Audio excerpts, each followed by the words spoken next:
friends get together so they can try things. You're invited to this podcast so that you can try things.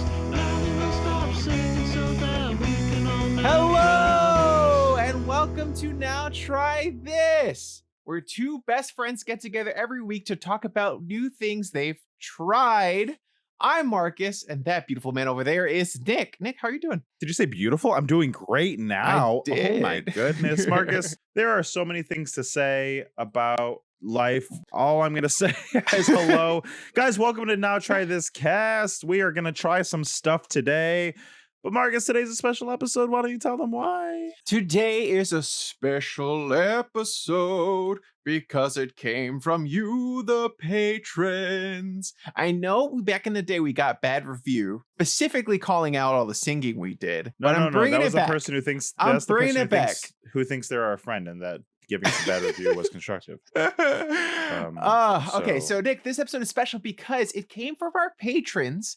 You can become a patron over on patreon.com/nowtrythiscast. Over there, we allow the patrons to vote on challenges every month, and this month we got Hunt for the Wilderpeople, not Wilder People, as we've learned since our last episode. I do have to apologize. Yeah, you corrected me so hard. And I didn't you were correct so you. wrong. Boy, I listened back. I'm going to correct you corrected now. me.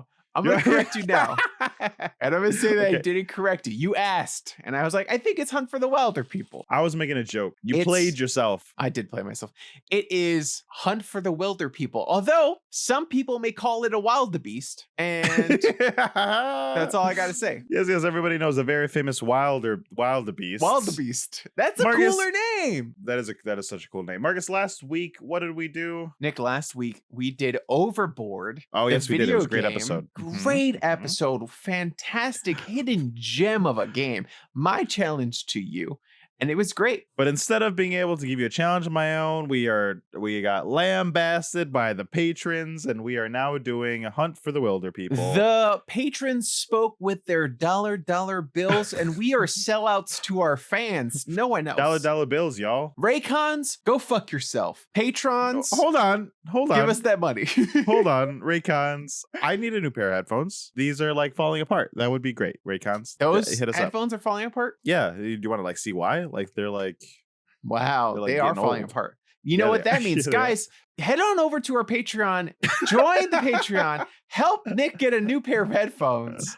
All the money goes directly back into the podcast, paying for like apps, paying for us to be able to pay podcast hosting fees on websites and shit like that. And we still haven't been able to cover our costs completely. We're And getting that would be close. really nice if we could at least do this podcast for free for us. we are getting close. Guys, that is patreon.com/nowtrythiscast. Marcus, Mhm. we need to apologize to our fans because Oh. we're not gonna have an episode next week. Oh What? no. Yes. What? No way. Because I've decided that I love something more than our fans, and that is Hawaii. Wow. Is that why you're wearing your very festive shirt? No, this is my third day wearing this shirt. We do not have to talk about how busy I am, how this literally is the third day. Do you want to hear why this is the third day I'm wearing this shirt? Let's hear about it. Okay, so I'm now doing improv gigs in the morning. I got unorthodox at night, and then I have chess lessons in the afternoon. I have to wear a specific outfit for my improv, and then I have to wear a specific outfit for unorthodox. So in the in-between, I want to be comfy. So I've worn this shirt, but I haven't worn it more than a couple hours. So this is day 3. Oh, day 3, but like hour 6 of wearing it. Marcus, we also could tell everybody we are in New York City and we are in a heat wave and it is very hot. And I smell. Fair enough. I smell. enough. I'm so busy that my girl hasn't been able to come over, but thank goodness because I fucking smell. And No, guys, instead of showering and putting on fresh clothes, I am here for you, the Hell fans. yeah. I'm in the same boat. Last night I messaged you while we were playing D&D. I was like, I am working right now. I am like on my That was laptop wild. working wild. because I'm just so fucking busy. That was wild. Marcus, I think I have that same shirt. Oh, hell that yeah. Old- Old Navy? Is that Old Navy? Hell yeah, it is, baby. Best friends forever. That's your face. Yeah. Hell yeah, baby. Put it on. You complaining about wearing that shirt, okay? I'm doing it. I'm upset about it because I'm doing it for the. This is literally brand new. Literally brand new. And you know what's gonna be best is that this is at the start of the podcast, so all clips going forward that I make for the fucking website is gonna have both of us in the same shirt, and it's gonna be awesome. Okay, we can't acknowledge it. We can't acknowledge it for the rest of the podcast. There's our clickbait. Marcus, you gotta undo one button for me, baby. Okay. I can't. What? The top button's done. Okay, you gotta do one more. No, I can't survive a podcast with that button done. Oh, there maybe I could take off like the tag. It's literally brand new. Oh shit, nice. Oh my god, like Marcus. All right, as I awkwardly roll up my sleeves because it's very uncomfortable. Marcus, tell me what's been going on this week. What's the hot goss? Hot goss. Oh man. Speaking of hot goss, I mean, the new thing I tried this week was an old thing I tried for the podcast. We do match the podcast background. Oh my god, we coordinated with the podcast background. Yeah, that's a terrible. And you know what's also funny? How different our lighting is because we're wearing the same shirt. I know we are. Yeah. And look how different it looks on the stream. It does. It doesn't look like the same shirt. Sorry, I interrupted you. What is your new? So what is your old new? You know what? What is your actually new old? to Something promote borrowed, another something episode. You gave me The Bachelorette a couple weeks ago. I finished it. Whoa! Oh I'm my god, guys! Spoilers for The Bachelorette because we are going to talk that finale right quick. How do we feel? Real quick. How do we feel? I've been calling Blake the Snake the entire fucking game because he's playing the game. What? You know, what? He's playing The Bachelor. He knows how to play the game, and I don't. How do you feel now? How do you feel now? The same. 100% the same. Shit. Nothing has changed. Blake the Snake. I think They're Katie engaged, dude. is still in love with Greg. I think that I don't know much about how I feel about Greg. I get what he was going for. I understand. I don't think he handled it correctly. Do you think Greg was gaslighting? I don't think so. I think he was, not on purpose. I feel like gaslighting has intention. Does it always have to have intention? I think you so. can subconsciously like want to win the argument and you gaslight somebody and not like vindictively say, I'm going to say you're doing, you know what I'm saying? Well, but gaslighting is about creating a false reality for the other person, right? Gaslighting definition.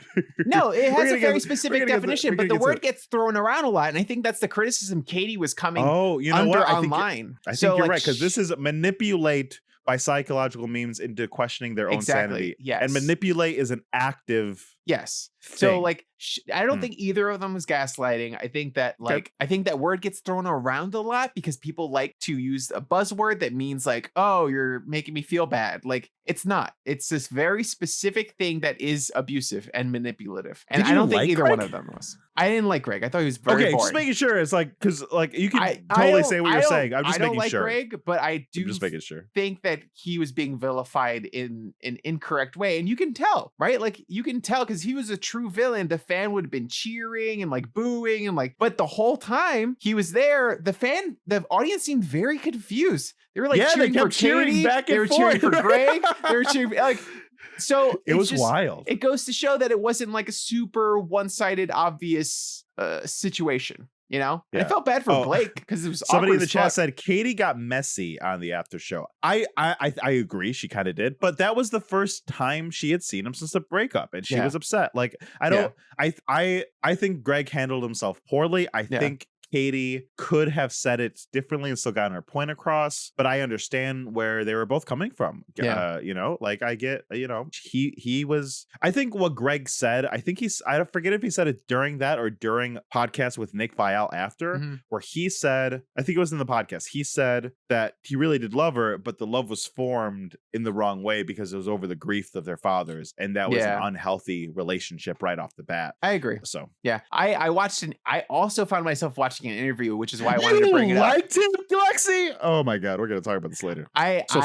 I brought it up because I found myself watching an interview that was done on a podcast. I don't know if it was a Barstool podcast or something, where they brought Blake and Katie on the podcast to talk about what happened, to talk about the thing. And it was awkward. And I still felt like Blake was still playing the game. And I was like, the game's over, man. Like the game's over. But it still felt like he was, I don't know, he was just saying all the right things. but in a way that was like Political almost. political. Yeah. Like, I understand. yeah. 100%. That's a good way of putting it. I don't know. I think everything you're saying could be right, but I also think they could work out. They could work out, but I don't necessarily think it's because they're madly in love with one another. You know what I mean? Yeah, I think I agree. I think they really like each other. I think they're in love.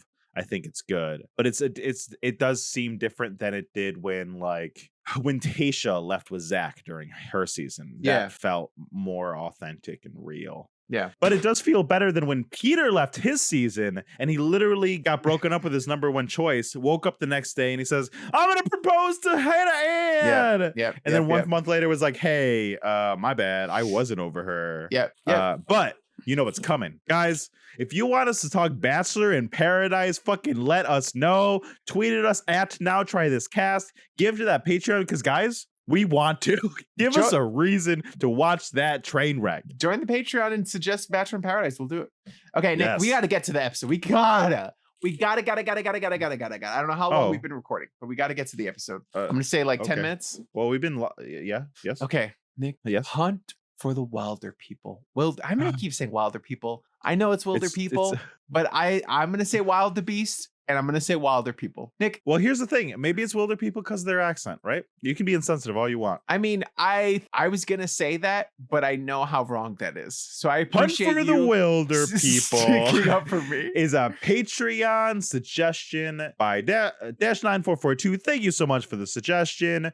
Hunt for the Wilderpeople is a 2016 New Zealand adventure comedy drama written and directed by Taika Waititi, whose screenplay was based on the book Wild Pork and Watercress by Barry Crump. What the fuck is this movie, Marcus? Barry Crump. This movie has eluded me. This is a new, I know on the Patreon, sometimes we get suggestions that one of us has done or that both of us have done. And you know, our rule is we're going to do it no matter what. No, but it can happen. We're both willing to revisit something and have a conversation about it, you know, but this specifically, it's eluded me. I've always wanted to watch it, but for some reason I just didn't. And I don't know what that reason was. You know, 2016 was a stressful year for me. I remember it. It was a stressful year for me. Yeah, it was a stressful year for you.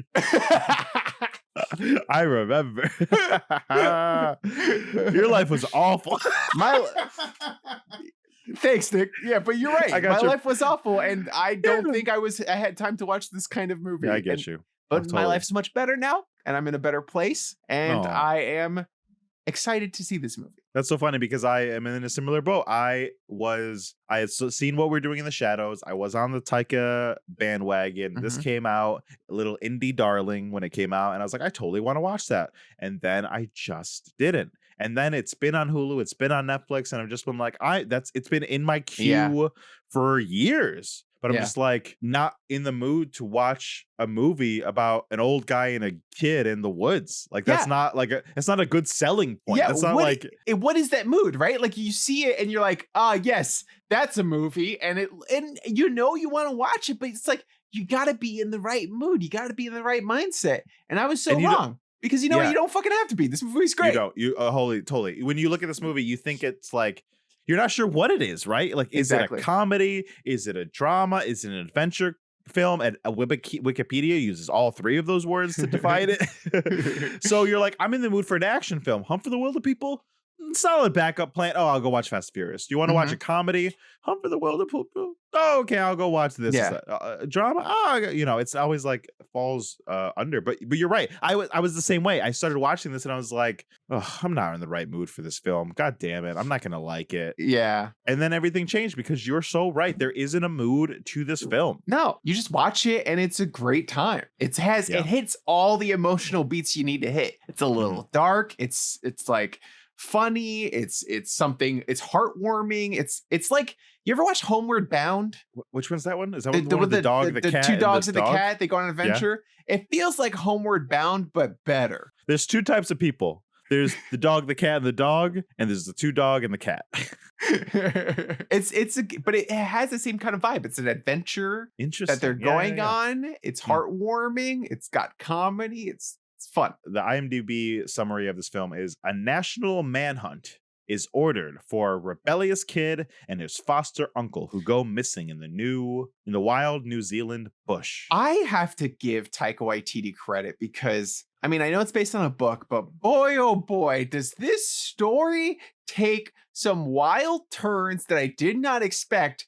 And the whole time, it feels like it was the appropriate next step to take. Actually, it looks like he first went to adapt the book in 2005, completed multiple different drafts, and early on it stayed true to the book, but later it like diverted lots of different ways. So I would be super interested to think. I mean, the guy's a genius, clearly. Yeah. You know, I so before we get to the movie, what's your history with Taika? So I was looking at his IMDb page before because I was like, what has he done? Because there's just so much that I know he's been involved in. Done? I know, right? Like he's from New Zealand. So was he in Lord of the Rings? I don't know. Oh, dude, he's like close to an EGOT. Oh, really? He has a Grammy, an Emmy, an Oscar. He just needs a Tony. Oh shit, that's awesome. We can Taika Waititi fucking get a Tony in a heartbeat. That man writes anything and he could do it. Hello, Evaluation. Thanks for joining us. Welcome. So Taika Waititi, let's see. I haven't seen Jojo Rabbit. I keep almost giving that to you. It's wow. He won the Oscar for the screenplay. Yeah. I've seen Hunt for the Wilderpeople. Obviously, Flight of the Conchords. It says he wrote 2 episodes. I think he did some directing work on it too. That's right. Eagle versus Shark. I've seen when I was younger. It says it came out in 2017 or 2007. I was 17 years old. I remember renting this movie. Like I don't know the store. Yeah, did it weird. come out? I remember it on VHS for some reason. But 2007 wasn't VHS times, was it? I was 17, so no, it was DVD time. That's why. But I remember going to the video store. We were juniors or seniors in high school. But then how did I see this movie? I remember going to the video store, coming home, bringing it home, and watching it with my mom, my brother, and we were just sitting around the TV. We put it in, and we were like, this movie's weird as fuck, and it just was a lot. It was a lot, and I remember my mom turning it off. Because she was like, this is just too weird for me. We need to stop watching this movie. Oh, hell yeah. And now I really want to watch it. Yeah. I want to watch it too. Now that I'm an adult and I appreciate it. Dash 942 is calling you out in the chat. It was like, video stores had DVDs. I mean, you're right. They did have DVDs. How could I have rented this film when there were no more VHSs? I don't get it. I guess you're right. I guess video stores ended with VHSs in my mind, but I do remember in college that there was a home video and a Blockbuster where you could rent DVDs. Dude, I worked in family video in I remember 2015. So definitely we probably just rented a DVD, I guess. Okay. So a little bit of history with Taika. Same with me. I saw What We Do in the Shadows. I've seen Jojo Rabbit. I've seen Thor. Oh, Thor. He directed an episode or 2 of The Mandalorian. He's voiced a couple different characters and that stuff. He's just been beaten around. I think my first exposure was What We Do in the Shadows. I randomly, because I'm a fan of Flight of the Conchords. So I saw Jermaine was in that and I was like, oh, let me watch this. And I was like, what the fuck is this movie? It's amazing. I really love What We Do in the Shadows. And then he did Thor. And then now I'm super pumped for Love and Thunder. Did you see how someone said that he said in like an interview or something? Taika said like, I don't know. I think I almost had a nervous breakdown because I went too crazy with this film. I'm excited. Which is like, that's what you want. It's comic books. Mm-hmm. I think it's the same thing. I think he has a very unique perspective. I'm very excited for his Star Wars movie that he's working on. Like that could be really good. Oh yeah, I forgot. My absolute favorite thing about Star Wars is not the fucking like Luke Skywalker stories. It's all the side content. And the side content is very, very good. And to have creative, artistic people like Taika Waititi creating new content for Star Wars, I am so fucking there for it. Yeah. Apparently he uncreditedly wrote the initial screenplay for Moana. Oh, wow. According to Wikipedia. He also is producing and co-created Reservation Dogs, that new I heard about that show. Weird. Anyway, so we both agree Taika, he's a genius.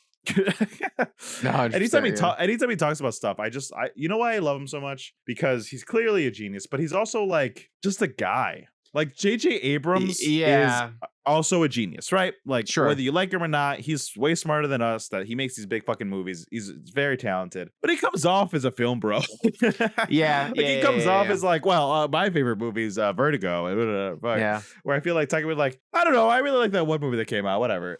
Yeah, You know? I mean, if you listen to any interview with Taika Waititi, like he's very passionate, but in a way that's relatable, in a way that you're like, Yeah. oh, we could be bros talking about movies, but he understands it in a more intellectual way than us, obviously. But Yeah. he's very relatable in that manner. He doesn't feel douchey. He feels approachable. Now, talk to me after he's done his second Marvel movie and a Star Wars movie. We'll see if he still is humble. I feel like he will be. Did you see the Suicide Squad yet? No, oh, he did that too, right? No, that He was didn't do James it. Gunn. James Gunn did that. James Gunn, but what does he have to do with it? He's in it? Nothing. Never mind. Oh, okay. Sorry. Okay, no. Sorry. Yes, no, I haven't seen it yet. Sorry. Okay. Great. No. Never mind. What are you bringing up? What'd you bring it up for? What are you talking about? He's in it. It was a nice surprise to see okay. him. It was Cool, a small. cool, It was a small part. It was a small Okay, part. cool. But it was like, oh, it's like a. Oh, that's awesome. I love when they all put each other like in the films. You know, Yeah. update. Mm, I don't smell anymore. Thanks for making me change my shirt. nice. I'm glad. I'm glad we could match. So this film, Marcus, I read the IMDb summary, but I kind of want to like hear your summary. Like, what is this movie? Oh man, a kid from the wrong side of the tracks. Almost Ends up- literally. ends up in a foster system that keeps cycling him in and out of homes. Ugh. And he And finally then he turns into Shazam. honestly, it's the same plot. And he finally, what is that? Did Dash have a season? a real big big gig. A real. We got a chat, guys, that big- says a real. I think that's the New Zealand thing egg. from the movie. a real big. a real big. a real bad A egg. re- A real a bad real egg. bad egg. Yes, he's a real bad egg. Was that? Yeah, they was that on kept saying purpose? it. A Yeah, real- yeah. She was a trying re- to a spell it re- phonetically a to the New real- Zealand accent. A real big big egg. A real Yeah, big egg. Oh, yeah, that's actually pretty good. a real big A egg. real big egg. It was Can you really do New good. Zealand? I can do New Zealand. No, I can't. If she keeps writing things for me to say in the chat spelled phonetically as if I were a New Zealander, like maybe I could do it. But Guys, if you want to join that chat, it's twitch.tv/now try this cast every Thursday, 8 p.m. Eastern Standard Time. so a kid ends up in the foster care system, going from home to home, and he kind of is at his last home. They say to the Last chance. audience, they say this is your last chance, and you have to make this work, or else you're going to end up in, we find out later, juvie. Mhm.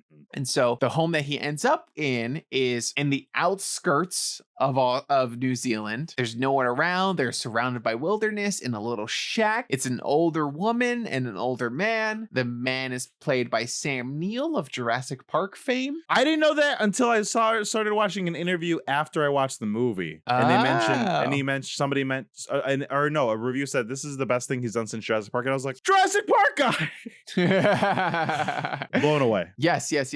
So Jurassic Park guy's in the movie, and I don't know who the woman is. She might be from stuff. I'm not familiar with her. I've never seen her before, Rima T. Wayata. but she was really good. She was fucking. She was very, very likable. So she wanted the kid. So she brings him into the home. And the guy, Sam Neill, is just not having it. He's silent pretty much the whole time that the kid is there until we get the incident where the mom dies. Auntie dies. That happened soon. That happened way early in the movie. And that was, I also did not didn't know it was expect coming. I Same. did not know it was coming. Same. I remember seeing the trailers for this film 4 or 5 years ago, but even then, I don't think it alluded that was what happened. No. I thought this movie was gonna be, there was this kid who like lived near the woods, and then there was this old guy who like lived in the woods, and he like ingratiated himself with him or something. I was wrong.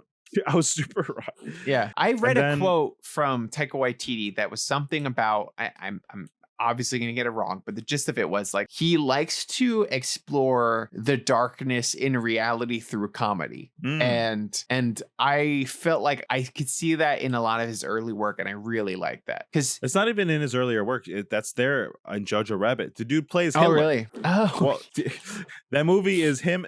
That movie I is forgot about that. literally Taika with a mustache playing Hitler as the imaginary friend of a boy in Nazi Germany as he's a Boy Scout getting indoctrinated to be a Nazi. I haven't seen the movie, but I do want to watch it, but I'll wait for you to give it to me. It is very funny. So it's that kind of thing. He likes to explore that. He likes to toe the line between humor, comedy, and death and darkness. you know? Yeah. It's And- wild because I think, oh, sorry, go ahead. No, go ahead. It's wild because I was just going to say that as I was watching this film, I almost want to say I can almost feel like it is one of his earlier films because everybody sounds a little like Taika. Like some people are saying lines and I was like, oh, yeah. that sounds like his writing, which Yeah. isn't even a criticism. This is his film. I want it to feel like Sure. your film. I think I just have also seen now like him do like Thor. And with Thor, he did a really good job of his voice being there, but also through his voice conveying Thor's voice and conveying Yes. Hulk's voice and conveying everybody's voice. That's a difficult thing to do as a writer. It's one of the hardest. Yeah. It's one And of the you're hardest. 100% And some people right. don't even try not to do it. Like Mamet Yeah. sounds like Mamet all the time. Like that's the point, right? Yeah, Like some people don't even try. I think when you think about writing and you think about like adapting stories and stuff like that, you don't. I hate when you see a movie and you're like, okay, that's the person who wrote it, just speaking through every single character. Like all the dialogue is the same. It's just very, very bad across the board. You know, everyone But it works here. speaks.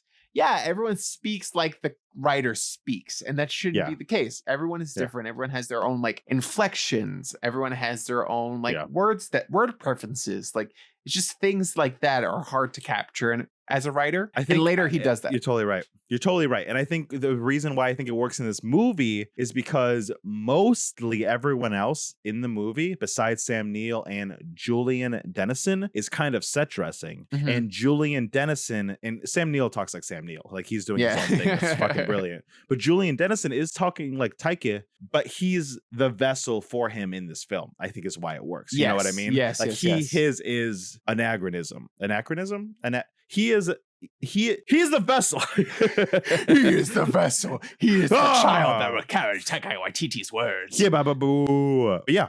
Okay, I think that's I why get that that. works so Yeah. well. No, that's a really good observation. Yeah. So then you meet the family. I love it. I love the introduction. I love how warm the auntie We can go through it. is. Please go through it. Go She through is the beginning. Incredible. I mean, I don't remember much of the beginning, but like it goes by pretty quickly. It's just a lot of heartwarming moments. They go through his birthday, which was a big thing. Oh my God. And Well, before she's they singing even a do cute that, little song. Oh, yes. She made him a birthday song. She made him a birthday song, a birthday cake, and got him a dog. Yeah. Well, here's the thing. I really want to talk about this beginning because Auntie right away is a character that I love because here comes in this kid who the system doesn't want him. The system literally chewed him up and spit him out. And his child welfare case person, the cop, and everyone else in his life up until now has treated him like shit. Treated him like dirt, treated him like a pest, like an unwanted filth. And he's introduced as such. And yet Auntie says, okay, and accepts him and lets him set up his own impression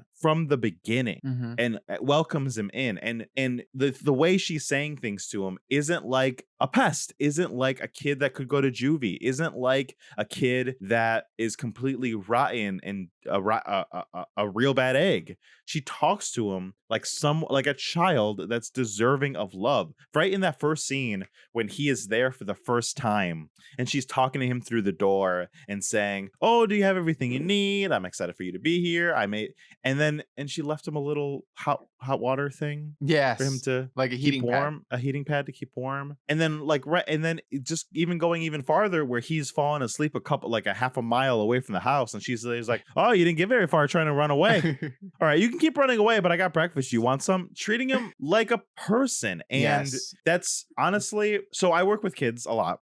Now I teach improv to kids. I teach chess to kids. I perform for kids. Literally 2 days ago, I was in a school. I was at a YMCA in the Bronx. And rep in the Bronx. What part of the Bronx? No. Just for my own. Fucking like the middle of nowhere. Purposes. I don't want to say where. Okay. Because I'm about the shit out of them. But like in the middle of nowhere. And as soon as I like going into a space and like having full ownership of what I'm doing with the kids because they deal with teachers, they deal with parents, they deal with so many things all day long. I don't need that baggage. I would like to take the kid at face value. If I deem them not worthy of my time, let me deem that so. Yeah. But don't say like these are bad kids. Good luck. And there was this counselor who literally from the get was like, we are gonna give them our attention. We are gonna like drill sergeanting these kids. And I was like, first of all, lady, I'm about to do a comedy show for these kids. Yeah. You're not setting this up right. But counselor, you've dealt with these kids for a month and a half during the summer and they're about to go in their lives. This isn't your chance to get a paycheck and like have it easy while you're dealing with the summer camp. This is your chance to influence and talk to these children. And I understand it's hard. I get it. It's your job. Like, be frustrated. But all these kids are deserving of that? Yeah. I don't know. I just have a huge problem with that. No, I see it all the time. And right away in this film, it reminded me of that because Auntie treats this kid correctly. Yeah. Like a person. Yeah. I mean, that's all kids want. Like you mentioning the Bronx. I grew up there. I saw firsthand how a lot of people just kind of lump all the kids into a group and they're like, you're all bad eggs. You're all bad kids. I'm going to treat you like future criminals. Like it just happens constantly all Treating the time. them like future criminals. And totally. you know, I think this movie gave a good example of how the system sometimes can fail you, and it takes the kindness of individuals sometimes to make changes. Yeah, that's a great point. The system failing you. That's honestly my read of this movie is probably similar to yours, but I didn't think of that aspect of it because I was focusing so much on what you already said about nice people will influence your life. But this movie is also saying the system is flawed and this system can fail you. Yeah. And what can you do in light of that? You know, and I think, you know, Julian Dennison as Ricky, you know, really, really does an amazing job at being, I mean, I was gonna say he does an amazing job of being a kid. He is a kid. but we've seen kids on TV and movies that don't portray being a kid well. But he portrays a person that I buy everything Ricky is saying. I buy what he's like at the beginning. I buy his turns. And it's funny because sometimes a turn this quick in a movie is jarring, right? Where he's like, who he is at the beginning is so different than who he is at the end. But kids are also super like kids want to be loved. So the moment that like Auntie gives him a birthday, he's like, I love this woman. That's it. And it's like, that's all he needed, you know? And I mean, honestly, when you're, oh man, this is revealing too much about myself. But honestly, when you go that long without like anyone caring about you, it's the first person to give two shits about you. You're like, I love this person. I'm going to love him forever, no matter what, you know? Oh, wow. Yeah, that is deep for you. Real. But it's also, it's very, very true. You know, I mean, you know, I think nobody wants to be treated badly. No one wants to be treated like a criminal. No one wants to be the bad egg, but they're being a bad egg because they don't have attention from anything else, and negative attention is still attention. That's something that I learned doing awareness theater, where I used to perform all across the county. We did drunk driving, we did alcohol, we did all these things. And one of the things we did was we laid out an alcoholic's family. And there are 5 specific roles that an alcoholic's family will fall into when the parent is an alcoholic, and we would perform that and show it to people. And one is the invisible child, one is the golden child, one is the codependent child, one is the invisible child, and then one of them is the scapegoat child. And that child is the rebellious one. They're the one that gets into trouble. They're the one, and all of those different child aspects, the thing that they all go back to is all of what they're doing is a coping mechanism for attention. When you have a parent that's an alcoholic, or if you have a parent that's going through something, their attention is focused elsewhere. So you develop a coping mechanism to find attention. The perfect child gets straight A's and tries to not be a burden so they can find attention. That was me. You have the codependent child who will become almost a pseudo parent to, you know, to the other children so that they can get attention that way. Maybe that was you. And then you also got like the invisible child who, you know, is so closed off. They're just like, oh, there's also the class clown who like makes jokes and pretends. And then there's also the scapegoat who will literally burn shit down because it's like, my parent isn't giving me attention. So I will. And that is obviously the coping mechanism that Ricky, like, I'm not a psychiatrist or psychologist or anything, but that's totally what's happening here. That's totally what's happening with Ricky. 100%. Yeah. It's just that, like, it's sort of like a cliche in movies that the bad kid's going to act badly, but it secretly has a heart of gold. But it's not in this movie. It's not that like, oh, this one's actually good. It's just that like he just needed love and kids need love. of. Yeah, the movie that's actually a wonderful point, Marcus, because this kid isn't a different person at the end. He's still Ricky Baker. He still acts like Ricky, talks like Ricky, but it's just you didn't know who he really is because he had to have this coping mechanism. He had to have this veneer on him to deal with life. Yeah. So he wasn't in pain all the time from the numbing anxiety of no attention, right? And the movie does a good job of having that montage where you get that time is passing, you get that nice things are happening, you get that he's getting closer to the family, but he's not getting closer to Sam Neill. No, which is wild. I didn't know where this movie was going. I was there, it's like, oh, great. So Auntie, it's like, oh, so is he gonna is this movie gonna be like him and Hector trying to like get on his good side, and then the fucking Anne dies, and I'm like, whoa. Yes, yeah. And this movie has a really, I don't want to say New Zealand pacing, but it doesn't feel. Oh, it has a New Zealand pacing. It feels like it has a different sense of humor, a different sense of pacing than in most American movies do. Totally. Because I feel like this would have ended up as like a weird straight comedy, or it would have been like one of the what's that guy from American Pie? Jason Biggs? No, not Jason Biggs. The like Sean William Scott, is that his name? Oh, yeah. Yeah, it would have been like Stifler. It would have been like a Stifler movie. It would have been like one of those kind of like, oh, I'm just a silly guy and I'm turning this kid, correct. Like role models or something. Like role models. 100% like role models. It would have been some shit like that. This movie takes its time to live in reality while also kind of being an extreme version of it. Taking its time, I think, is exactly right, because the comedy, there's no one-liners in this movie. That's not how they do their comedy. Their comedy, and this is me seeing one movie and trying to dissect the whole culture's comedy. Well, but you saw Fly the Conchords, okay? Well, actually, Fly the Conchords does the same thing. Well, What We Do in the Shadows does the same thing. Jojo Rabbit does the same thing, where it does this thing where it's almost just regular people talking, saying funny things, but never referencing it as funny or as a joke because it's real. Yes. And going beat, beat, linger, beat, scene, as opposed to like Bucky falling down from being hit by Spider-Man saying, I hate that kid. I was trying to watch it. I watched a video on New Zealand comedy, just like a little bit of it. What'd you learn? Because I was like, I need to know if this is like typical or if this is just like Taika Waititi's style. And it is mainly Taika Waititi. All the things we named are like influenced by Taika Waititi. But sure. Also, it's the same group of. They specifically mentioned that New Zealand has a specific brand of comedy that is very deadpan. They like their jokes to not appear as jokes. They like to just say things as they are and pretend that they live in a reality where saying that thing isn't necessarily off, but you as the audience member know that it's a weird thing to say. That's so right. Yeah. That's fucking nail on the head there. Yeah, it's shit. I lost my train of thought. Oh no. Oh yeah, I remember. I was gonna say, I think it's funny because you say like obviously Taika Waititi isn't like all of New Zealand, but this film is the #1 grossing New Zealand film ever. Really? So like he has yes. Wait, does Lord of the Rings count as a New Zealand film? No, it literally specifically references why it's not, because okay. Let me find the in the chat while you're finding it. -9442 says probably why Taskmaster did so well. Yes, another episode we did, and Taskmaster took off in New Zealand, I think because of the deadpan humor thing. You're right. So it beat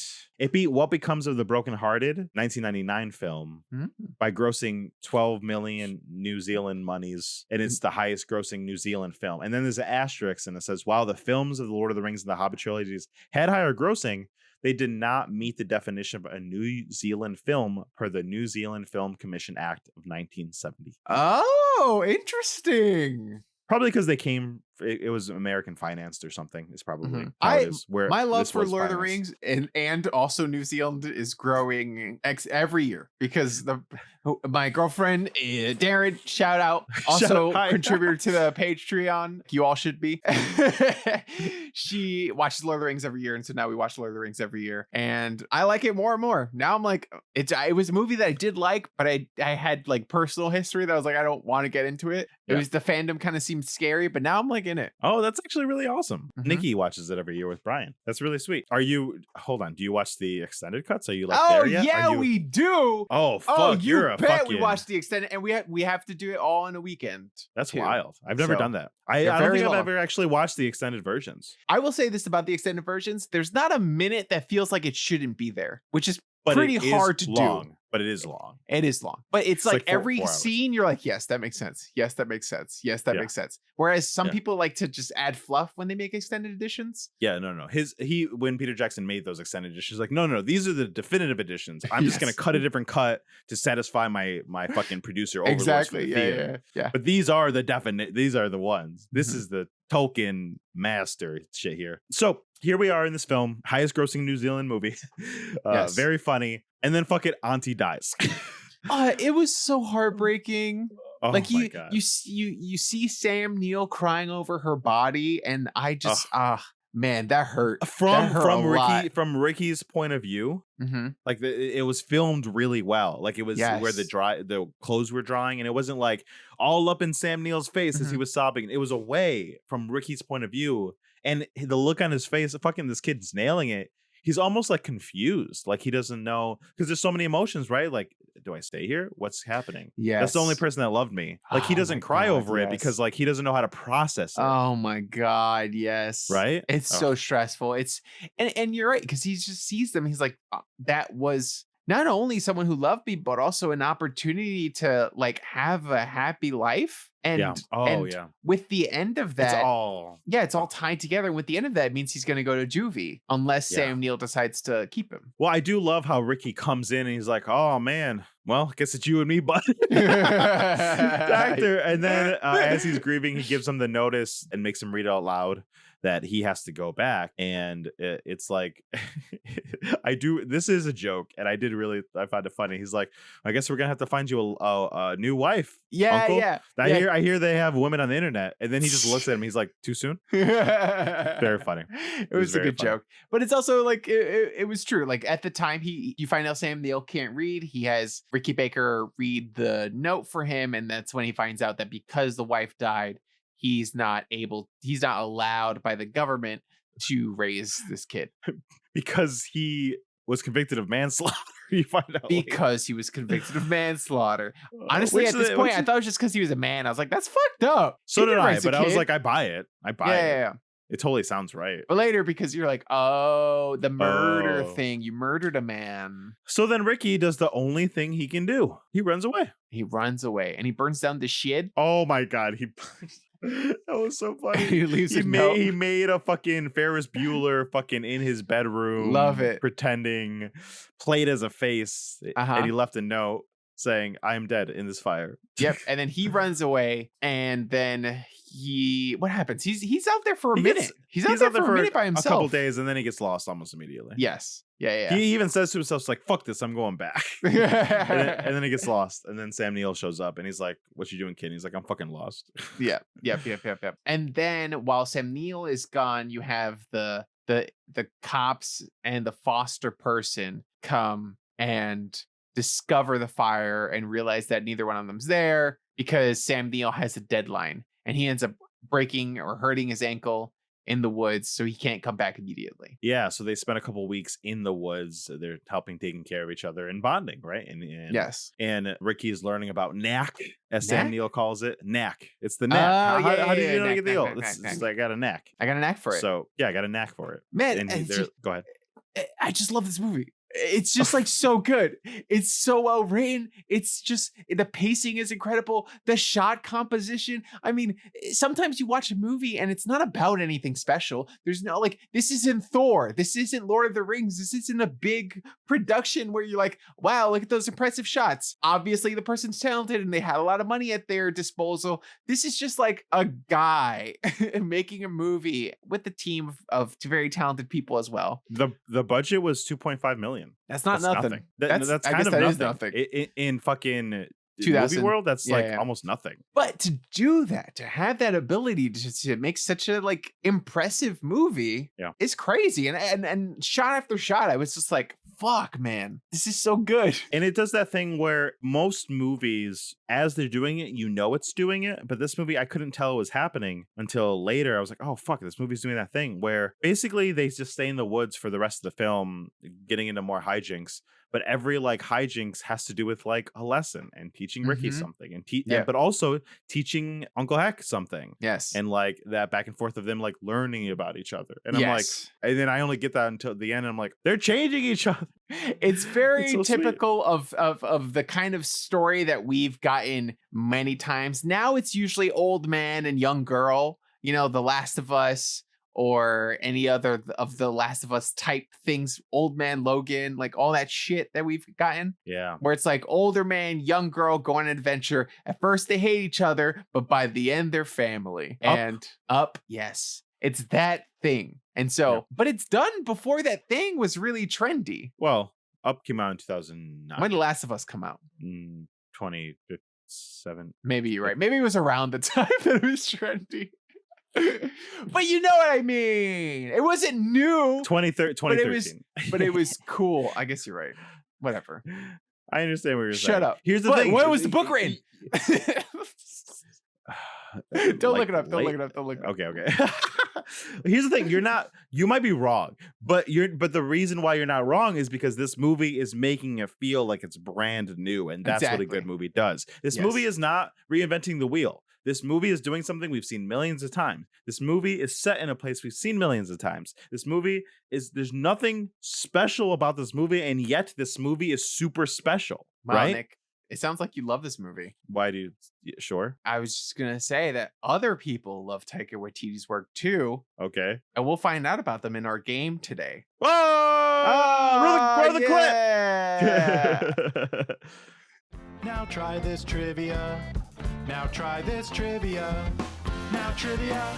Now trivia.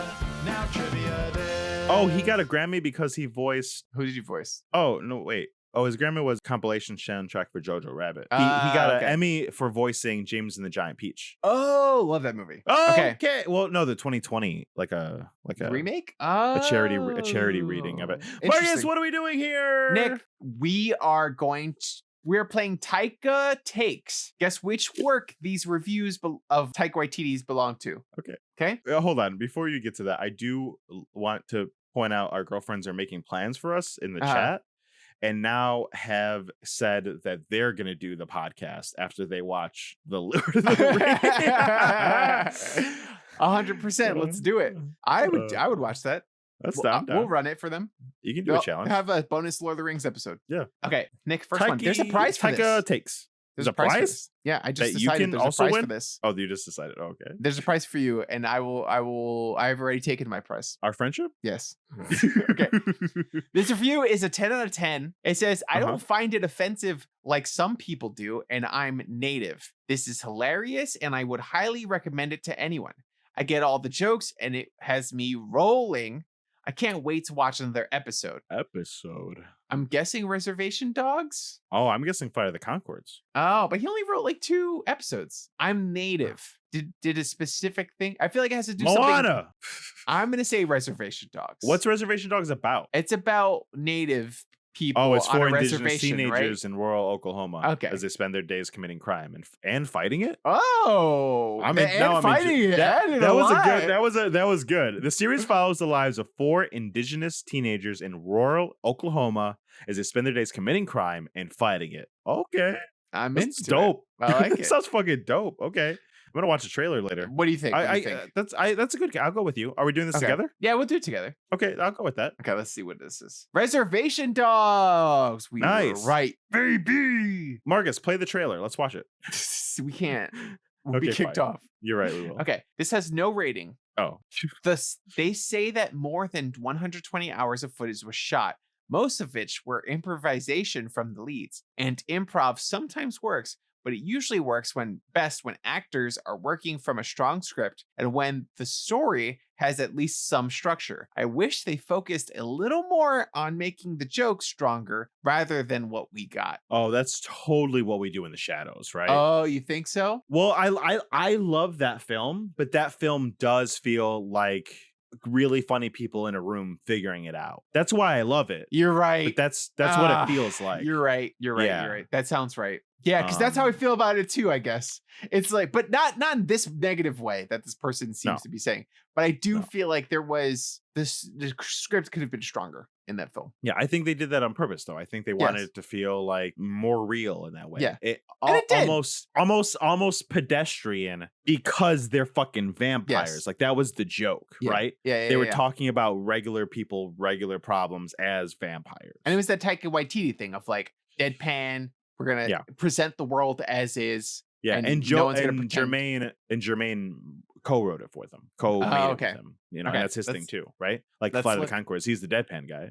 Yes, that's true. What we do in the shadows. Nice. You're right. Good job. Love that movie. Okay, next one. That movie. Have you watched the TV series? I have, and I didn't like it. I watched one episode and I didn't watch more. Yeah, it wasn't like bad. I watched several episodes, but I kept like finding that I had to force myself to watch it. I just think that first episode was too much like the movie, so I was like, I've seen this already. But I hear by the second season, it like really makes it its own thing. And it's really amazing. Okay, that's what I hear. Maybe 2 out of 10. Ooh, that's low. People involved in this film are doomed. Oh fuck. Wait, is that it? That's it. Oh shit. People in this film. What's the most? Did he make a horror movie or anything? No, but that sounds like some fucking stick up his ass person about a Marvel film. It sounds like fucking Thor. What? Sounds like ugh. It sounds like these people aren't good. These people Oh man. Oh god. Okay, I'm trying to think of all his work. Are Jojo these things Rabbit, just blah, blah, blah. directed? Jojo just Rabbit acting? review would have been Hold on. like. Is this also acting? Because maybe it's Green Lantern. Oh shit. No, but you think, maybe it is Green Lantern. Fuck, but you think he would have been like, I think Green Lantern was a definitively bad movie. It was like, this is a bad movie, and I think people would have said more about it. Maybe. I feel like I like your stick in the butt. I just get attached to the first thing you say. Oh, well, it seems like a superhero comment, right? Yeah. Like this seems like something people say for superhero stuff. Okay, so I think Thor is a okay guess. I think Thor is a good guess because Green Lantern's also good too. But let's go with Thor. Let's trust our because like Eagle versus Shark is like too indie. They wouldn't say that about that. Yeah. Jojo Rabbit, the subject matter is like so specific. Like, why wouldn't you mention that? Like, yeah. I feel you're like talking it's about Nazis kids or something. You think you're talking about the kids' careers being doomed? That just seems like rude. Like not in a trolley way. That's just like, why would you say that? Okay, let's look. I guess Thor. Okay, hold on. Click. Thor! Nice! Thor Ragnarok. Yes. If Thor and Odin actually exist, this would be the ultimate test. The character assassination and the subversion of both mythology and the comic books is off the scale. Who the fuck wrote that? A historian? Like, who the fuck cares? Shut the fuck up. Okay, next question. Some people, I actually argued with somebody at a party recently. They're like, yeah, I hated Thor Ragnarok. It's like the worst Marvel film. And I'm like, what are you talking about? Yeah. That's crazy. Their problem with it was like, they don't come to Marvel for comedy. And that was a straight oh my god, comedy. Shut the fuck. Go watch DC, bitch. Okay, that was too aggressive.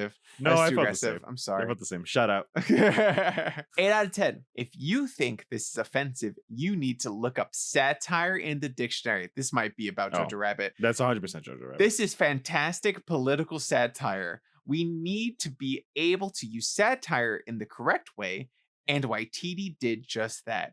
If you think this movie is offensive, here is satire's definition. Satire 1, a literary work holding up human vices and follies to ridicule or scorn. Follies. 2, trenchant wit, irony, or sarcasm used to expose and discredit vice or folly. It's definitely I feel like I've read this review. I feel like it's Jojo Rabbit. It's got to be Jojo's Rabbit. Okay, let's look. It's his most political film. Jojo Rabbit. We're killing it, man. We're fucking killing it. We're killing it. We are Taika stands. Speaking of prizes, I don't want to get too confident, but I feel like you're gonna get a prize this one.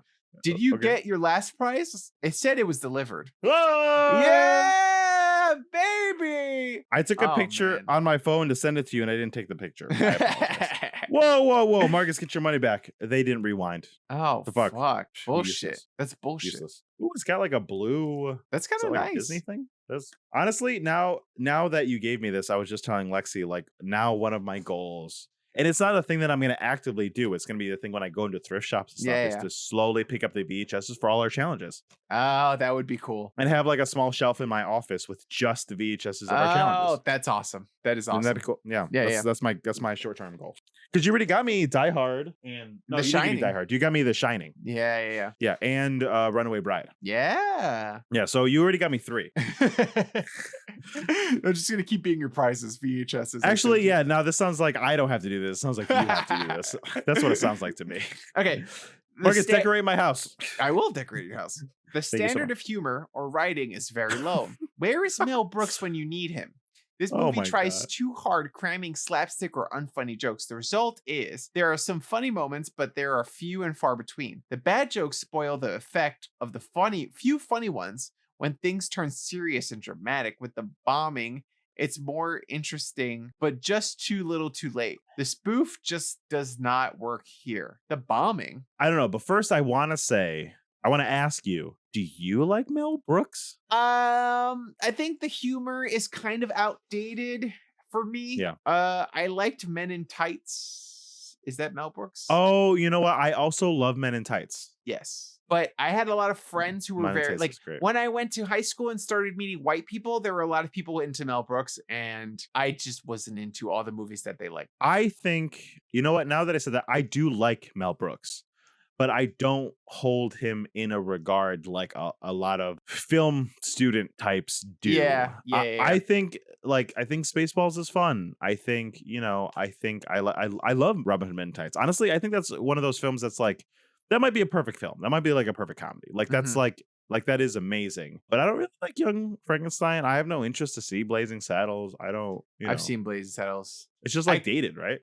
It's dated. I could see people really liking it. I've known a lot of people who it was their favorite movie. Oh wait, did he do the producers? Oh, maybe. I didn't like the producers. Nick, before we go on this tangent, I just searched what for movie producers are on we his talking IMDb, about? and it's too all over the place. what movie are we talking about? Oh, he hasn't done that many directing Oh films. my God, I'm going to kill you. What movie are we talking about, Nick? 3 out of 10. They mention Mel Brooks, unfunny slapstick humor, Slapstick and humor. dramatic with the bombing.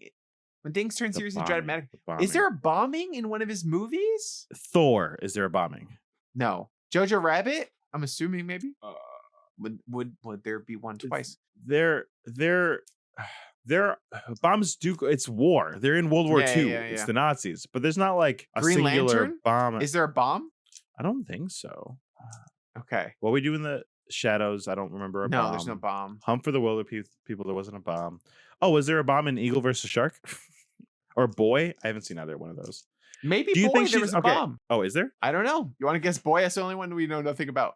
That is true. And I feel like she hasn't doubled up on any yet, right? No. I think Boy's a good guess. Let's do Boy. Oh, I did not mean to leave that line in. Okay. Fair enough. Fair enough. Well, it didn't help us at all. Slapstick. So. Slapstick. So I guess we could go with Oh, Boy. Boy, is that funny? No, I Is don't that think comedy? so. It feels dramatic. Yeah, it feels dramatic. Maybe Jojo Rabbit again. Again? I don't know. What do you think? I guess so. I don't know.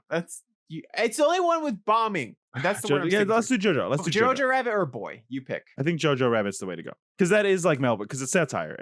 That is a Mel Brooks. Mel Brooks did did do that is what Mel Brooks did. He took real things and satired it, right? Uh-huh. That's his thing. Okay. I'm gonna go to the next one. Okay, Jojo wait. Rabbit. Yeah. Oh, nice. We did it. Honestly, the bombing helped us out a lot. It I helped would us have out said a fucking lot. The Boy or some shit. Or Eagle versus Shark. Okay. 8 out of 10. My only quip is it Oh, feels like it's been done before. Oh. The wallpaper and tapestries remind instantly of that legendary Garden State scene where I think this is Eagle versus Shark. There's animation of Mitchell Gondry arts and crafts vein, a little blonde girl who very much resembles a certain Little Miss Sunshine, a leading man does his best Napoleon Dynamite, and a leading lady playing a doting, kind-hearted, quiet woman a la Miranda July in Me and You, etc. Yes, they are all here, including a soundtrack of obligatory indie pop. I would guess the same thing because it has a female and a male lead, and Boy has a boy lead. Okay. Fair enough. You're okay with going on? Yeah. Okay, let's see. Eagle versus Shark. We're killing Nice. this game. Should I see Guys, this movie? let us know how you're doing at home. I'm gonna Darren, have you rewatch seen it at this some movie? point. Is it worth watching? I don't think she has seen it. I'm gonna rewatch it and I'll let you know. Okay. 3 out of 10. I guess for Ooh. preteens, this movie, in the utmost simplicity, is a film that does not contain a story or an entertaining message. It is just a work that relied on sequelitis as a primary and official source in order to gain money and build fan base, in addition to the prequels, which is, for me, something that increased my hatred for this movie. I lost my time and money. So For a it's second, I sequel. thought I was going to guess Mandalorian, but then you said a movie. It said sequel. It's got to be Thor, right? I said this movie. It has to be Thor because that's the only sequel. I think so. Okay, Thor. It is Thor Ragnarok. Nice.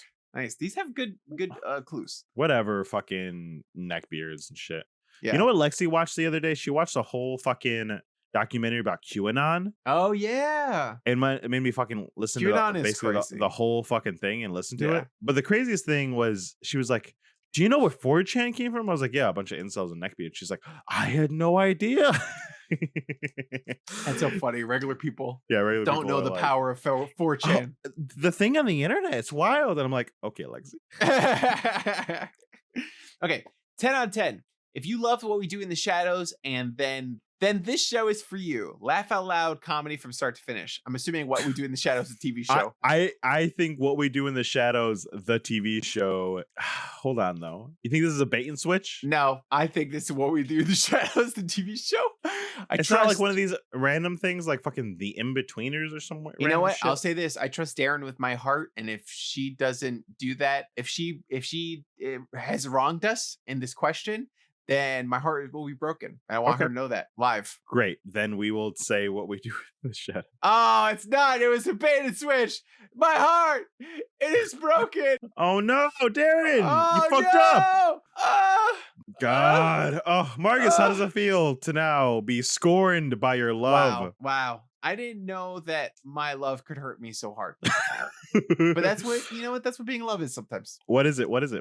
It's Wellington Paranormal. What the fuck is that? I don't know. Wellington Paranormal. The poster is 3 cops. Well, A New Zealand mockumentary comedy horror television series. The series, what? The series is a spin-off of the 2014 What We Do in the Shadows and first television series in the franchise. oh, What? weird. I've never even heard of this. Is this British? It's a TV show following the cops from the movie version of What We Do in the Shadows. Oh, yeah, Interesting. but it's a New Zealand show. Oh, that's fun. Okay. I'd check it out. Okay, are you ready? Yeah. 10 out of 10. Beautiful, funny at times, never maudlin, coming of age for the children and adults in the film. The film captures a time and place in history and culture. It is slow, and yet the story develops and covers a lot of ground. What I especially loved is that the camera doesn't jump around like Hollywood movies, changing every 5 seconds. It stays with the character. Boy or Hunt for the Wilder People.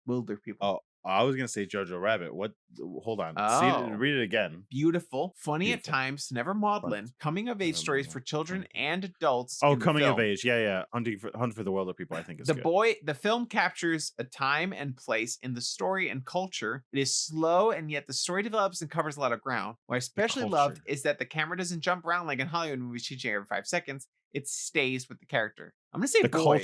culture is what. Yeah. I think you might be right. The culture thing is what's Yeah. making me think not Hunt, because Yes. Hunt is just about the bush.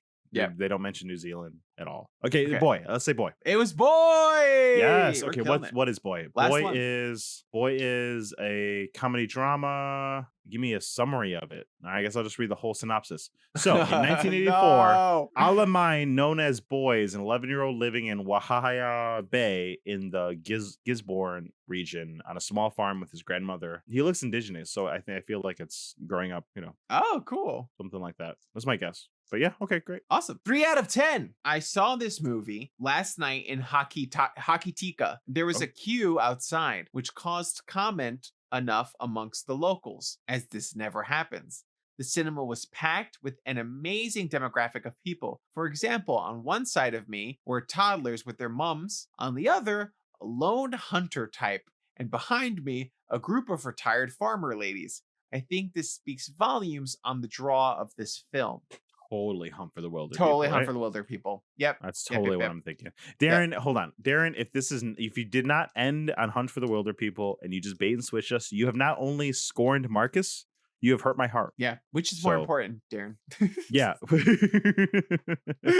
Okay. Equal weight in your life. It's Hunt for the Wilder people. Nice. Nick. Wow, and we you got everything but won. one. You Yeah. won. We won. I won. We all won. We all won together. But- The fans won.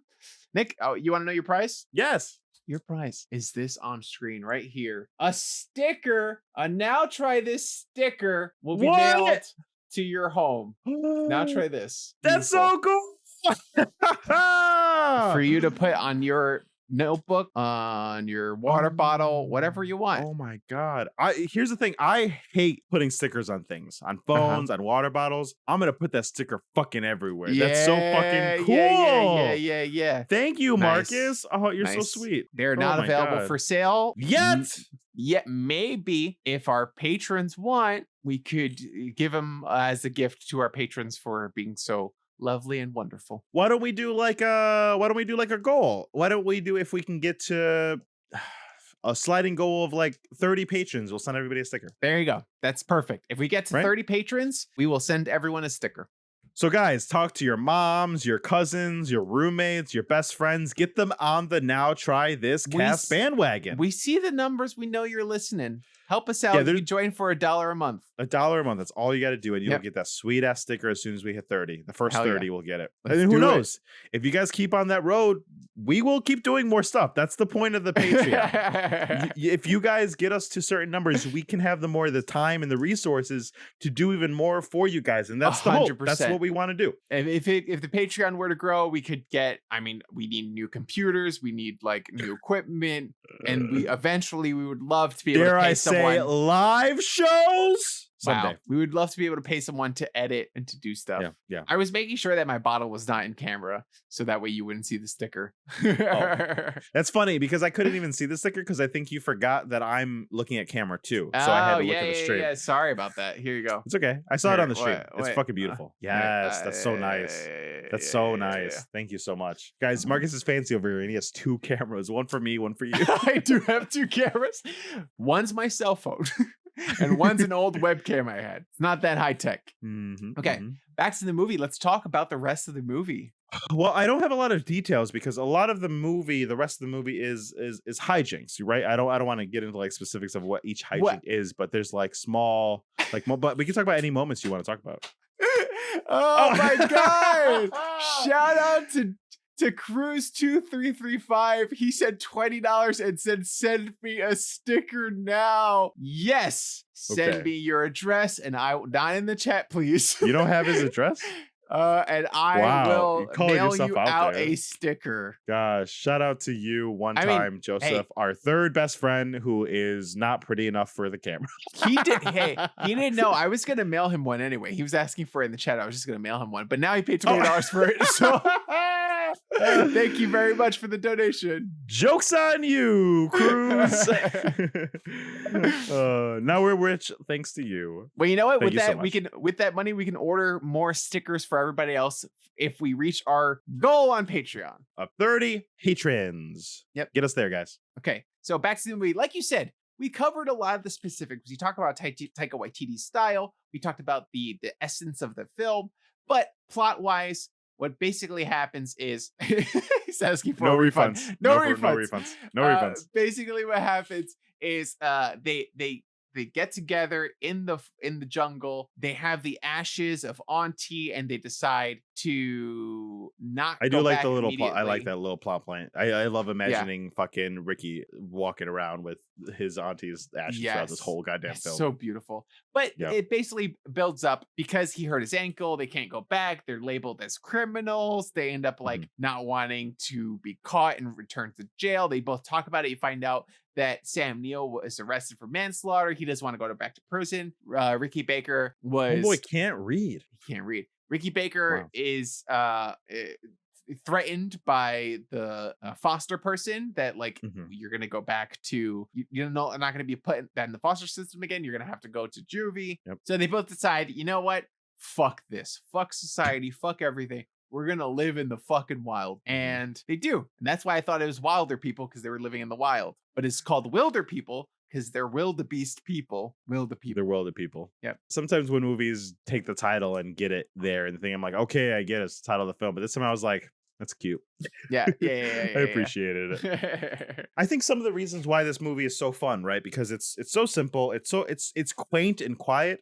But then there's just moments of like a little bit of mayhem. Like one moment that I loved was when they went to the cabin and the first time and they met those random like young people, Hunters, young hoodlums. I don't know. Yeah, I guess they're hunters. I call them hoodlums. But there's just like this tense exchange, and then they like run away for their lives, and it's just like cute because for whatever reason, I think one of the things about this film is Uncle Hack is such a unique, gruffy old guy, but because he is also an outcast of society, you have both of these outcasts of society, and they almost are responding to these societal norms the same way because they're both outcasts. They're going about it in a different way, but they're coming to the same conclusion. Like, fuck these guys. Let's fucking punch them and run the fuck away. It's like that's like I literally see like old guy running and like little young guy like running. Like it's like it almost feels like an anime thing where it's like two people are exactly the same but completely different. Right? 100%. Yeah, that's a great way of putting it. I think there are obvious cultural differences between these two characters. Yeah. And the age gap is contributing towards that as well. And yet they are very similar in that they both outcasted societies and they bond over that. Yeah. And the whole movie is them bonding, getting closer, and it's so beautiful to watch. And he's still curmudgeon. What's how you say that word? Curmudgeonly? Curmudgeon-y. He's curmudgeon-y. Lee. Is that a word? Curmudgeonly? The curmudgeonly would be if you're describing the action, right? He is curmudgeonly jumping. He's right, but if he is I don't, you know what, Nick? I get what you're saying. And everyone listening also gets what you're saying. Oh, sometimes I think I'm really smart. And then sometimes I'm acutely aware. You know what Lexi and I have been doing every day? You haven't asked me what I've been doing. Lexi and I every day have been doing a crossword puzzle together. It's been very nice. Wow. Yeah. And she doesn't know this, but I'm going to call her after this call and we're going to do a crossword together. Wow. Spoilers for your relationship. Spoilers. But spoilers for our relationship.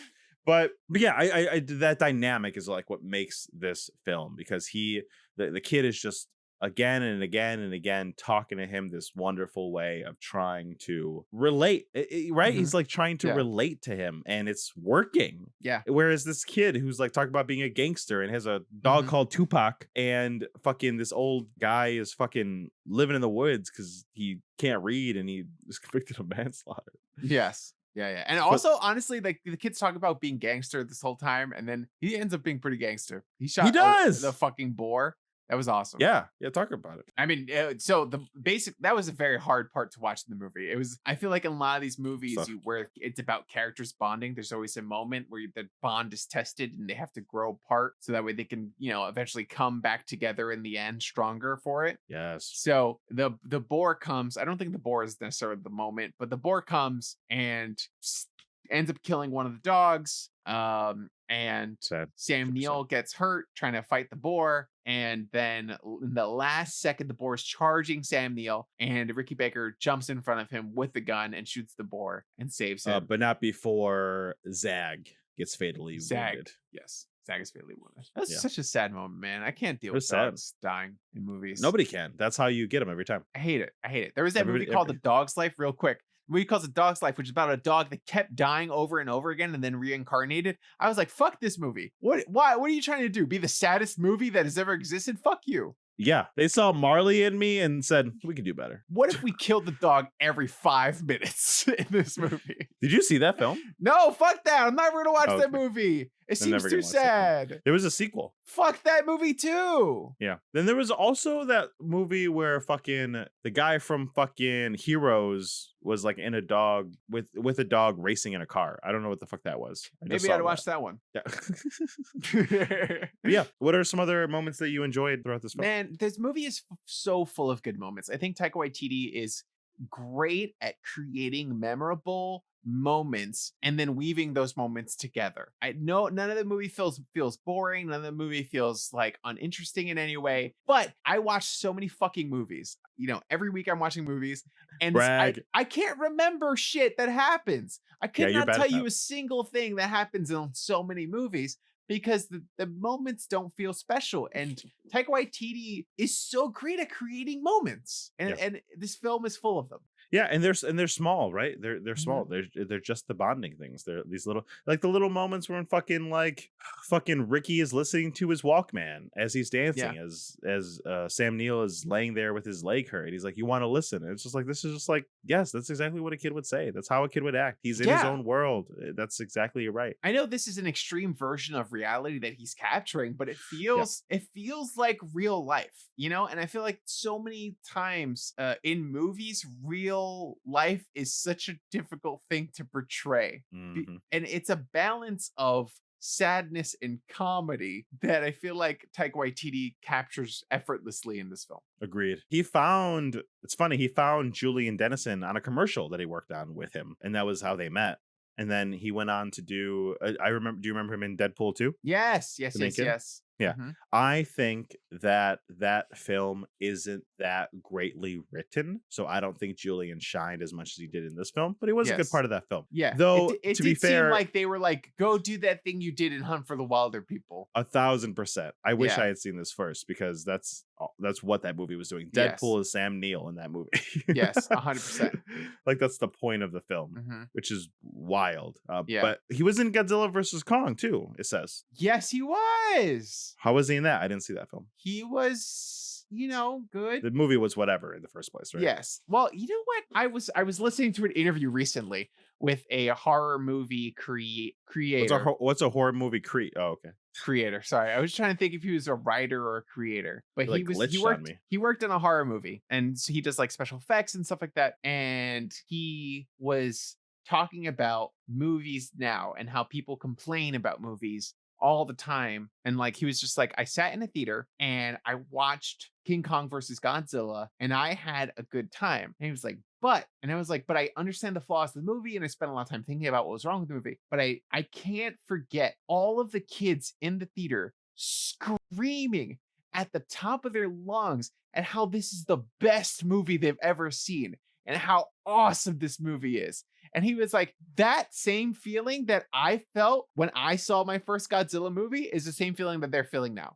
So, you know what? It was a bad movie, but it had fun moments. I enjoyed a lot of it, and I could see it being the reason kids love Godzilla or something like that. And I will tell you that I teach kids, and half a dozen kids mentioned that movie when it came out and how excited they were about Godzilla and Kong. Like, one of the times they literally made me change the story I was telling for the chess that day to include King Kong. So, so you are 100% right. Hell yeah. Totally. But yeah, no, this movie is wonderful. It's great. Are there any moments you want to talk about? No. I think we hit all the ones that I wanted to talk about particularly. Yeah, I mean, there's a great Taika Waititi scene where he always puts himself in his stuff, and he is the priest or the pastor in the funeral service for Auntie, and it's a very, very funny scene. There's clips of it on YouTube. I highly recommend watching it. Or watch the whole film. I highly recommend watching the whole film instead. Do that.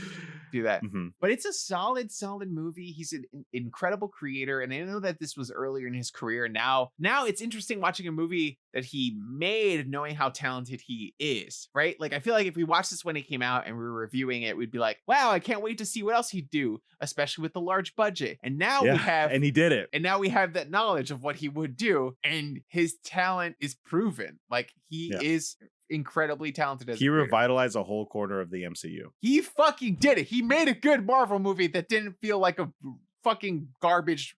And not only that, movie. because the Russo brothers made good Avengers movies, but after good Avengers movies, he made a good Thor movie after one subpar and one shitty movie. He saved an entire Marvel hero. And made a whole pocket of characters and a whole universe that people are. Plus Valkyrie, Korg. Yes. These are great characters that will live in the Marvel universe forever. I read comic books and Thor sucked. Thor sucked ass in the comic books. If you like Thor, you're boring, and I'm sorry. Or you're old. That's also a Yes. reason you could like Thor. Yeah, he But has some good storylines, but you're right. Taika Waititi, Thor, love it. Great. Yeah. Also, agreed. new Thor that they're kind of like modeling after the Taika Waititi Thor in the comic books. I also love that. Good. Yeah. I'm Love and Thunder I'm so excited for that film. Mhm. I feel bad because I have very high expectations. Oh, yeah, I do too. Yeah, I feel super bad. I feel bad too. I don't because know if after it could seeing live up to it. What We Do in the Shadow, and then seeing Thor, and then now seeing this, and then seeing Jojo Rabbit, I'm like, well, fuck, Taika, you're bad 100. Like, you need to.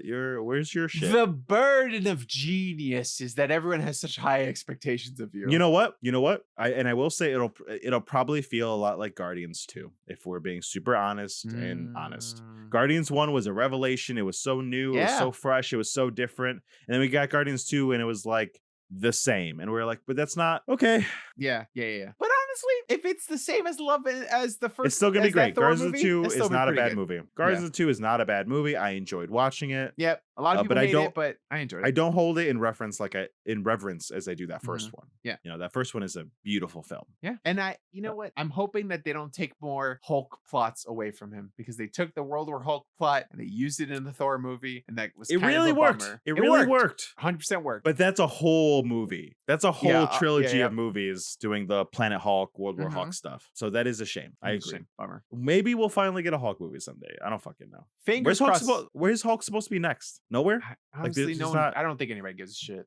What people do? Oh, except I guess we care. You know what? Go She-Hulk? ahead. He's supposed to have guessed in that. Yeah, but that's Okay. not the same.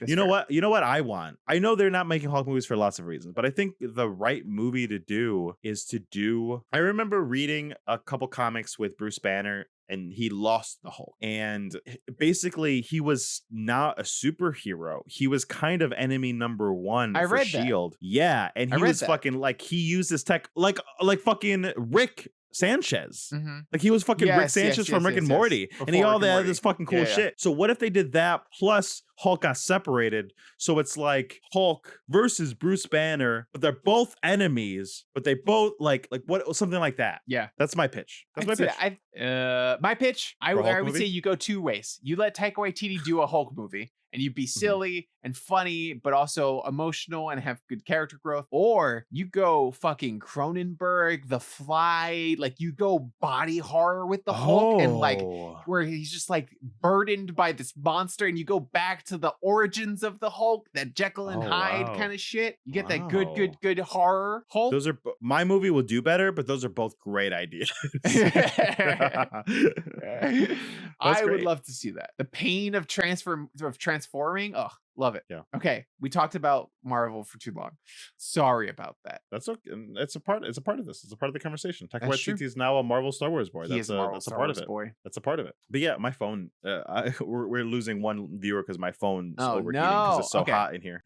Okay. But that's Wrap about it it. up. Anything else about Hunt for the Wilderpeople you'd like to? I mean, I was going to say that this movie is just filled with incredible dialogue, pacings, cinematography, heart, gusto. It's just you fall in love with the characters. Me gusto? You fall in love with the everything about it. You fall in love with New Zealand. I was like, oh wow, New Zealand's beautiful. Let's go. They reference Lord of the Rings in it. It is great. It It's was cute. fun.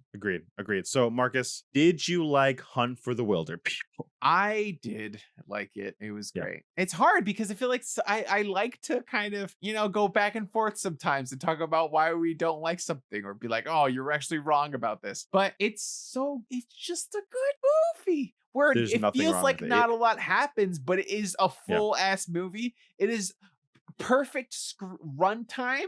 Like, can we Yep. talk about how movies nowadays don't know when to fucking end, and it's a Oh my fucking God. pain in the ass? You're wasting my time. I don't give a shit. Don't pad the runtime of your movie. I had an hour and a half to see a movie, and I was looking for movies to see, and every single movie was over 2 hours, and I was like, why? Why? It doesn't Why? need to be 2 hours. Yeah. Do you really have Like, that much to say? why is fucking Snake Eyes 2 hours and 20 minutes? Like, what the fuck? 100%. This movie has 97% on Rotten Tomatoes, so people will agree with you. Fuck yes. Awesome. What's a great movie? Snake Eyes? Or Is is this Snake Eyes a movie? great movie or Wilderpeople? I don't know. Cruz just said it's a great movie. So what are you talking about? But Snake Eyes or this? Okay, Nick, did you like the movie? I loved it. I agree with the 97%. I think this movie is. I think it's one of those movies that's like perfect. Yeah. I think another movie that I think is perfect in because it accomplishes everything it wants to accomplish. It's like Captain Fantastic. Yes. That movie that I gave you. Oh yeah. Similar in like the things it was trying to accomplish, right? In like vibe, Mhm. like in like slice of life, like an extreme version of the world that we live in, right? Yeah. I love movies like this. 10 out of 10. Yeah, I think this movie is really, really good. I would watch it again. I feel like I know that's not one of the questions here, but like I don't watch movies again often, and after watching this, I was like, fuck, I kind of want to watch it again soon. I would love to, but I also am halfway through the second Fear Street movie, and I just have too much stuff You to have too much watch. stuff. Yeah. I have just too much stuff. I'm too busy right now. But question number 2, Marcus, would you recommend this film? Oh yeah, baby! I would recommend this film to every single motherfucker out there. And also, if you're not fucking mothers, I recommend it to you too. What about you, Nick? I don't recommend what you just said. To the but I father do fuckers, you recommend it? I also recommend this film to everybody out there. I think you would enjoy this film. I think you should definitely watch it. That is my take on Hunt for the Wilderpeople. Cruz said he's I've seen seen it it 3 3 times. times. Holy Wow. shit. Wow. I love that. Okay, last I question. love that. And he's a dad. Wow. And with 2 kids. Yeah. And Marcus, last question. Are you going to watch either the sequel to this film or more Taika Waititi films? If this film got a sequel, which I didn't think about until you just said it, I would 100% watch it. I want to see this boy all grown up, influencing other that people. would be great. Now it's like how old is the kid? Probably like 17, 18, right? Yeah, I feel like if you made a movie about him older, it would have to be too sincere. He's 18 right now. Yeah. No, I would love to watch a movie with him. I don't want to see him be like a bad I don't want to see him like be bad in any way. He only has to be likable and good, and things need to be going well for him. But that sounds boring, so I don't know. I understand what you're saying. And you asked me. Nick, Yes. would you recommend no? Are you gonna watch more Taika Waititi movies? Are you gonna watch the sequel if it were made? I was already on the Taika bandwagon. I already consume everything this man does right now. I saw Jojo in the theaters. I was there the opening weekend. Hell yeah. I am excited about all the things he's going to do from now on. Awesome. Okay, Nick. Well, next week you said we're off, but the week after that we're back, and you have a challenge for me, guys. Before we leave, before Nick gives me his challenge, I'll give him time to think, to sit with it for a minute. I don't think he needs time to think.